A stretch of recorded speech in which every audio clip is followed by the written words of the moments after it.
자, 시청자분 상담 사건을 설명드려 보도록 하겠습니다. 부산 낭민동에 있는 토지입니다. 동네역 바로 앞에 있는 공매 토지 분석해주세요. 그 질문이 구체적이지 않아서 뭐가 궁금하신 건지 알 수는 없지만 아마도 지목이 철도 용지라서 건축을 할 수 있는 땅인지가 궁금하신 것 같습니다. 결론부터 말씀드리겠습니다. 땅이 좋다고 생각합니다. 자, 물건 한번 살펴보겠습니다. 부산 동래구 낭민동 132-5번지, 지목은 철도 용지고요. 토지 면적은 약 50평입니다. 감정 가격은 7억 2,600만원이고요. 평당 1,450만원입니다. 지도 한번 보겠습니다. 여기가 경매 물건이고요. 지하철 4호선 동래역 앞에 있는 물건입니다. 동래구청이 있고요. 호래나 동래 아파트 700세대 있습니다. 그리고 낭민동 한일 유엔아이 아파트 900세대 있습니다. 이 근처의 사람들이 지하철로 가기 위해서는 공매 나온 땅을 지나쳐 가야 됩니다. 그래서 이 사람들을 상대로 장사를 하면 될 것 같고요. 상가를 지으면 되겠죠. 그래서 이 주위에 장사를 하는 업종 구성이 좋은 것 같습니다. 자, 로드뷰 한번 보겠습니다. 자, 여기가 공매 나온 땅이고요. 이 땅 바로 옆에는 프랜차이즈 커피숍이 몇 개나 있습니다. 얘네들이 본사에서 상권과 입지를 이미 다 분석을 했기 때문에 여기 입점이 되어 있겠습니다. 일단 이 땅을 낙찰받으면 상가를 지으면 될 것 같습니다. 상부층에는 아파트 배우 세대를 대상으로 한 업종을 구성해도 될 것 같습니다. 지하철이 가까워서 일반 사무실을 넣어도 될 것 같은데 건물의 업종 구성은 창의적인 생각이 필요하기 때문에 저는 이게 한계인 것 같습니다. 어떤 업종이 좋을지는 각자 한번 생각해 보시면 될 것 같습니다. 지하철 때문에 주택은 좀 시끄러울 것 같네요.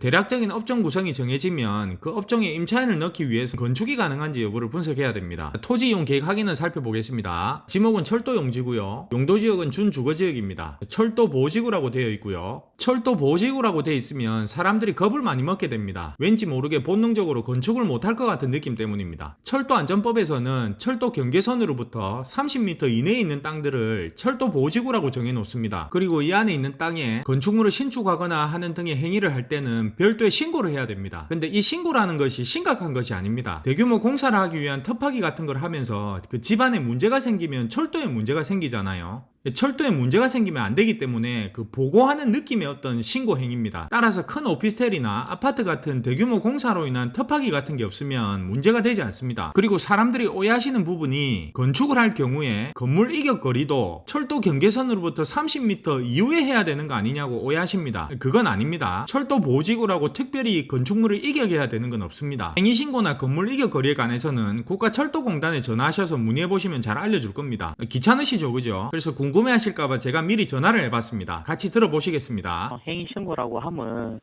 우리가 철도를 보호하기 위해서 그 철도 30m 안에는 또 보호지구라고 지정을 하고 그 행위를 할 때 어떤 행위를 하는지에 대해서 저희가 검토를 하게 돼 있습니다.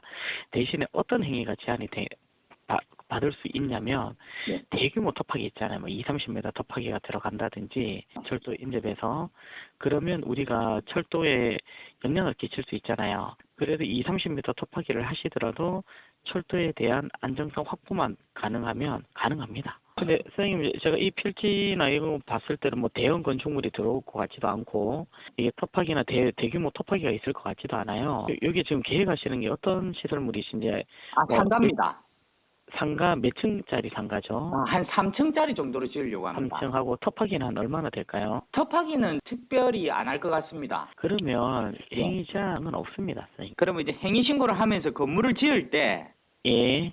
건물 이격거리가 있는지가 궁금하거든요. 그런 건 없어요. 철도 보호지구 관련해서는 별 문제가 없습니다. 그러면 이제 국토의 이용 및 계획에 관한 법률에 의한 용도지역을 분석을 하시면 되는데, 용도지역 관련된 부분은 답변의 경우의 수가 너무 많아서 종합적인 결론만 말씀드릴게요. 도저히 영상으로 표현하려니까 좀 힘이 듭니다. 토지의 용도지역이 준주거지역이라서 땅의 가치가 좋습니다. 부산시 준주거지역은 건폐율이 60%고 용적률이 400%입니다. 얼마 전에 영상을 만들었던 울산 남구 옥동의 토지도 준주거지역 인데 울산의 준주거지역은 건폐율이 70%고 용적률이 500%였죠. 비교해서 보시면 좋을 것 같습니다. 자, 이 사건 토지는 토지 면적과 대지 면적이 같아서 면적에서 손해가 일어나는 부분이 1도 없습니다. 이 측면에서 감정평가는 실이 거의 발생되지 않는 물건입니다. 일조권으로 인한 건물 이격 문제도 발생되지 않고요. 그리고 차로와 보도가 구분되어 있음에도 12m 도로를 접하고 있어서 도로를 차로로 이용해서 5대까지 연접 주차가 가능합니다. 이 주차장 설치적인 측면에서도 실이 발생되지 않는 아주 좋은 물건이 물건인 것 같습니다. 자, 이 물건은 단층으로 주차장 없이 바닥 30평 정도로 해서 여러 개 점포를 만들어도 될 것 같고요. 그리고 주차장 한 대 놓고 2층으로 해서 상가를 지어도 될 것 같습니다. 주차장 2대 놓고 5층까지도 가능할 것 같고요. 상부층이 임차인이 구해진다는 전제하에 높이 지으면 지을수록 수익이 극대화되는 토지인 것 같습니다. 개인적으로는 상부층에 임차인이 있을 거라는 전제하에서 주차 2대 놓고 5층 정도까지 짓는 게 가장 좋을 것 같습니다. 국가철도공단에서 공매로 진행하는 땅이기 때문에 권리 분석은 아무런 문제가 없습니다. 상부층으로 효율적인 건물의 구조나 면적 등에 의한 경우의 수는 건축사와 머리 맞대어 가지고 설계를 뽑으시면 되겠습니다. 이상입니다.